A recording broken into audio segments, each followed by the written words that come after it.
So, ibabahagi naman natin sa iyo mga ka-hunters yung simento na cover. Kaya no.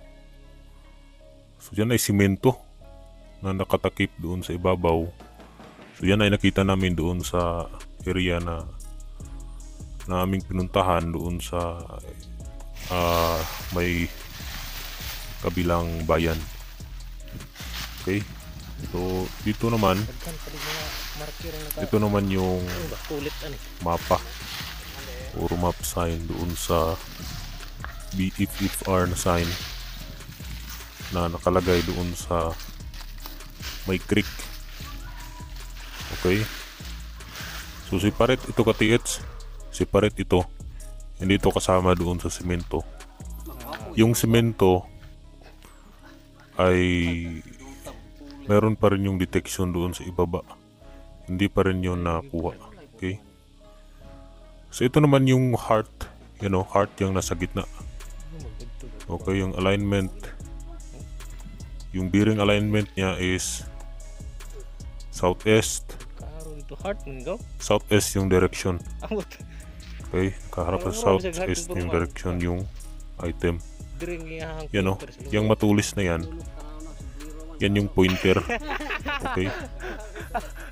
So, para itong mapa sa sign na nakalagay dito sa may ibabaw, kapag malalaking deposito yung nakabaon, meron talaga yung magagandang sign.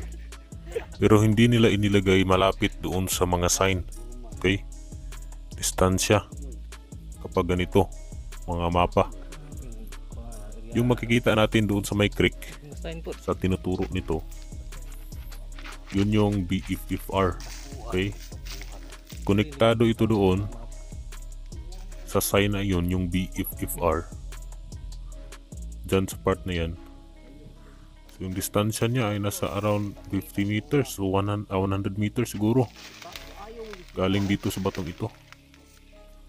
Okay, so saktong sakto yung kanyang alignment doon sa east. Okay, southeast. Kadalasan southeast talaga yung item. Okay. So dito marami pa itong sign, marami lang putik, hindi namin nilinisan ng masyado. Pero meron talaga tayong makikita dito ng mga legit marker. Okay. Diyan pa lang sa ibabaw. Ito ay creek. Meron tong pinapahiwatig na creek, which is yung nasa sapa. So meron siyang alignment degree doon sa ibabaw na magtugma dito sa heart. So ito makikita natin dito sa part na ito, yung butas. Okay, yan o, yung butas na yan. Yan ay ginamitan ng handrail. Okay. Ginamitan niya ng handrail para karoon ng butas. So kapag in-straight mo, tinutok mo, yan ay magtuturo doon sa heart. So naka-align siya doon sa heart. So kapag tingnan natin doon sa heart, doon natin makikita yung mga sign kung saan siya nakaturo, anong meaning. Okay. So yan, sintro, meron tayong maliit na butas. So kapag lagyan mo ng kahoy, tutok mo, dyan tatama sa butas na yan. Okay. So naka-align siya doon sa heart. Yan o. So bearing alignment southeast yung deposito, which is yung BFFR na sign yung nakalagay. So yung BFFR ka-TH, hindi mo talaga yun makikita kapag hindi mo kabisado yung area. Okay, kasi sobrang liit, unti-unti na siyang nawawala. Napakaganda ng marker na ito. Yan o. Ito yung nilagyan nila ng marker na bato. Sobrang laki nito ka-TH. Hindi ito ma-dislocate kasi yan ay nakabaon. Saka yung ibabaw, yun yung makikita natin ng mga design. Okay. So dito sa may ibaba, nasa 20 meters yung distansya, meron ditong butas na malalim na may hangin na lumalabas. Okay, para siyang breather ng isang tunnel. Sobrang lakas ng hangin katiits kapag ilagay mo yung kamay. Mapi-feel mo talaga yung hangin na lumalabas galing sa butas. Okay, yan ay mga halimbawa ng breather ng isang tunnel. Okay? Or ungawan. Okay? Para makahinga doon sa ilalim, kailangan ng lagyan ng breather. So, dito sa kabila, kung i-follow natin ang direction sa southeast, meron tayo doong makikita na mga marker. Okay? Hindi pa tayo lalagpas doon sa may bato. Doon sa BFR, meron na agad tayong makikita na mga marker. So, ang maganda pa, meron pang ma-detect. Okay, kung titingnan natin maigi sa camera, ito yung regular na plastada sa camera kapag naka-plane lang. Sobrang tirik kasi ng bundok na ito katiits. Okay? Matirik, sobrang taas. So, konting pagkakamali mo lang, pwede ka pagulong-gulong pa ibaba. Pero marami naman tong kahoy na pwedeng kapitan. So, yan o, sobrang tirik nito. Dito siya nakalagay. Hindi sila katanong. Okay? So, itong makikita natin ngayon, yan ay nag-landslide. Yang kawayan na yan, doon yan nakalagay sa ibabaw. Okay, nag-landslide yan. So, buti hindi tinamaan yung bato na may marka. Okay? I think kapag tinamaan yun, baka meron ng giveaway sa ilalim. Hindi nahukay. Okay? Maganda kung ganun. So, yung mga deposito kasi na nahukay sa nature. Okay? Isa na dun sa halimbawa yung isang gold coin na na-recover ng isang construction worker doon sa may ginawang tulay. Okay?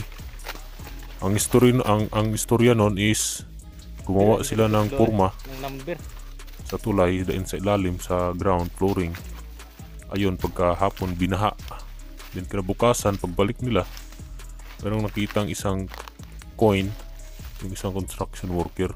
So yung kulay ay parang medyo may kaitiman, medyo maitim. So ngayon, kiniskis niya sa bato. Naging yellow yung kulay. Okay? So iba na yung kulay, yung naging yellow. So yun, iyan kaning tinakip, yun pala ay gold coin. Okay, naanod yan dahil sa baha. Nahuhukay na yung mga inilagay sa may gilid ng creek. Okay? So ito na yung sinasabi ko na mayroong detection dito sa may harapan. Mayroon pala ditong mga digit marker yan. Yan ay mata tsaka letter C. So yung C pointing down dito lang mismo sa harapan. Okay? Yan o, C markings. Meron siyang maliit na arrow. So kahit di ka nagamitan ng locator, pwede mo na siyang ma-point out yung digging spot. Okay, basta makabisado mo na yung technique o yung paraan na paglagay nila ng mga arrow. Okay? Hindi siya klaro na C, pero yan ay mga C markings. Kung ang plastada ng C ay medyo 90 degree yung kanyang pagkagawa, medyo nakahiga, meaning sa harapan lang mismo. Okay? Pointing down. Tsaka meron pa siyang dot.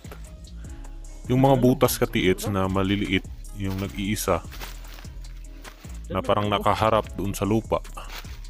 Yan rin yung pinakamadaling i-locate, i-point out.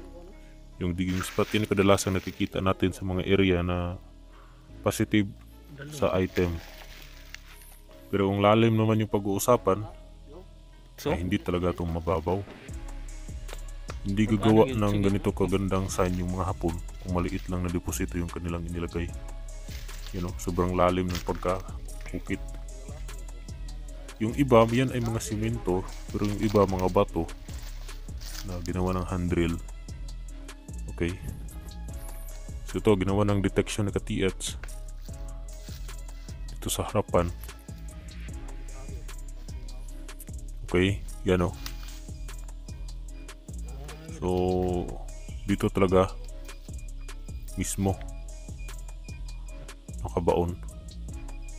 Ganito kasi ka-TH, kapag maraming cover nakalagay, hindi mo talaga yan madidetect agad-agad.